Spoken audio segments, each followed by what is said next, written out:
Hi, I'm Michelle, and welcome to the Bunny Jojo. I'm here today with my co-host Bella. Hey, Bella. So, if you're thinking about getting a bunny this Easter, wait. Watch this video and then decide. So let's get started. So, if you clicked on this video, I think you're obviously thinking about getting a bunny, so I don't want to say no offhand. You'll probably just click away. But I wanted to just say wait. Wait until after Easter. During Easter, there are going to be a lot of bunnies, unfortunately, that are abandoned. And after Easter, the local shelters and rescues are going to have many more than they can handle. So if you wait until after Easter, there's going to be a lot of rabbits that are looking for homes, and you can save a life. Many people get a bunny for Easter without finding out enough information prior to getting the bunny. And so it's really important that you educate yourself and find out what you're getting into. First of all, most of the time you're thinking about getting a bunny for your child because you think that they are so cute and cuddly, and you want to put one in a basket for your kid to discover. And I would say don't. If that's your reason, get them a stuffed animal or chocolate bunny. Bunnies are absolutely adorable, but they're not cuddly. They do not like to be picked up. They like to stay on the ground. They feel safest on the ground. It's a very rare bunny that actually enjoys being held and cuddled, right? They do love attention. They do love to be pet, right, Bella? Bella loves mushing. But they feel safest on the ground. So a child who may want to pick up the rabbit, and they will be very disappointed because the rabbit is going to struggle and could likely hurt itself.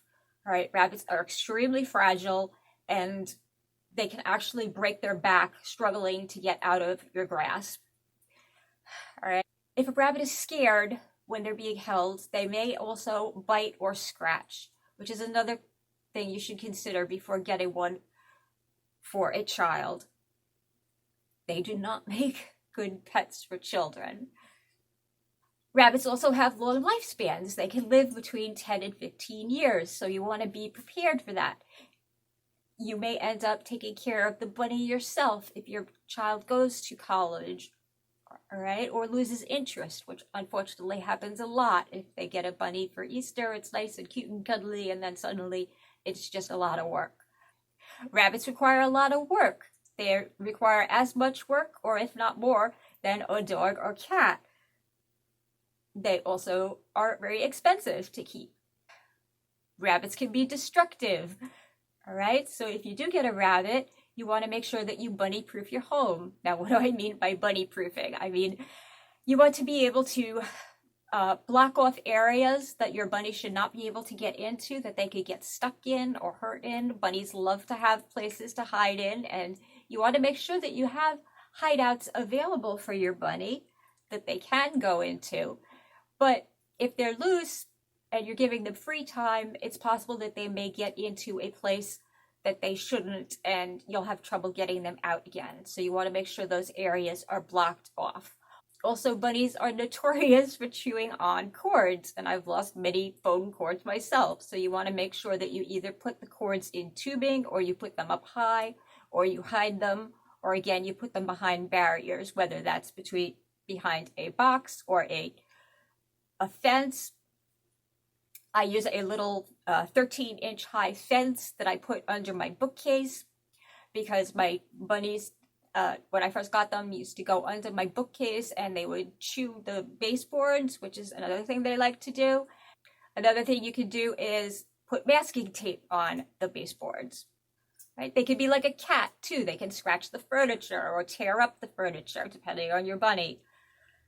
Bunnies require a lot of space, right? You cannot keep them in a little cage. Do not think about getting one of the ones that you keep a gerbil or a hamster in that a pet store might try and sell you.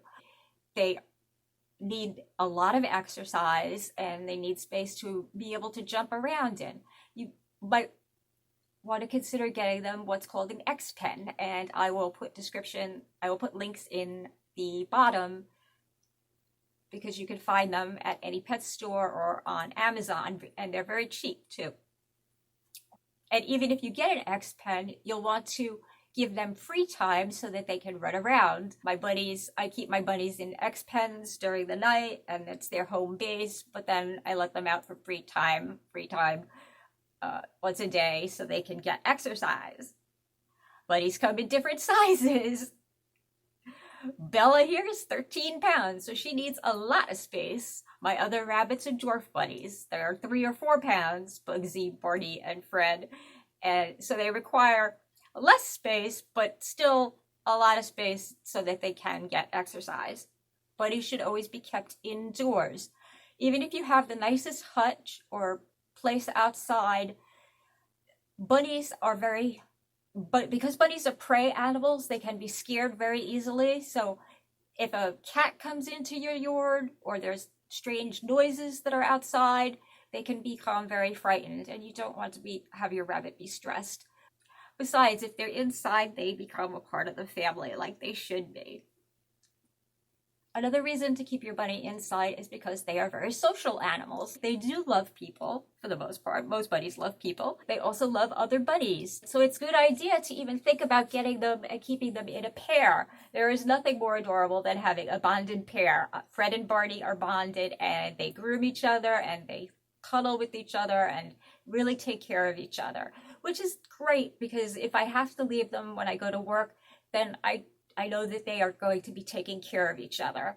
And even my other rabbits, Bella and Bugsy, they are able to see each other and see Fred and Barney, so they have each other's company, which is really what a rabbit should have. Bunnies have a very special diet. They cannot exist on pellets and carrots alone. In fact, carrots are considered a treat because they're full of sugar. Bunnies need to keep eating 24/7 in order to keep their gut going. If they stop eating for any amount of time, their digestive system can shut down, and that becomes very dangerous and can become fatal for a rabbit very quickly. So you always want to have food available 24/7. And the food that they eat most is hay.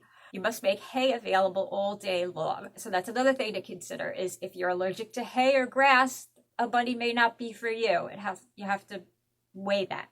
A lot of eating also means a lot of pooping, so you have to be prepared for that. Now, rabbits are very smart, and they can be litter trained like a cat. So they are generally very clean. Your litter box is going to need to be changed often. There will be times where they miss the litter box, all right? So you have to be prepared to not be grossed out by little bunny poops. Bunnies, like any other animal, also have health issues. They need special vet care. In fact, not all vets take rabbits. You have to go find an exotic vet which specializes in rabbits. Rabbits do need to be seen by the vet regularly. They need to be spayed or neutered, which can also be very expensive. They can have health issues like eye infections or ear infections, or the GI stasis, which I talked about. They can get tooth problems or abscesses.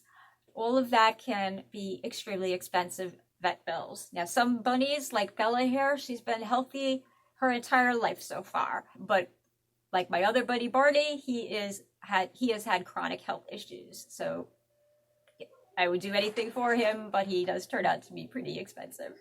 You end up with a rabbit that you cannot take care of, please get in touch with your local animal shelter. Do not let them go. This time of year, especially after Easter, we find so many rabbits that have been let go by people who think they can survive on their own, like a wild rabbit. Domestic rabbits are very different. They cannot feed themselves, and they will be picked off very easily by predators out there. So if you let your bunny go, you're basically sentencing them to death.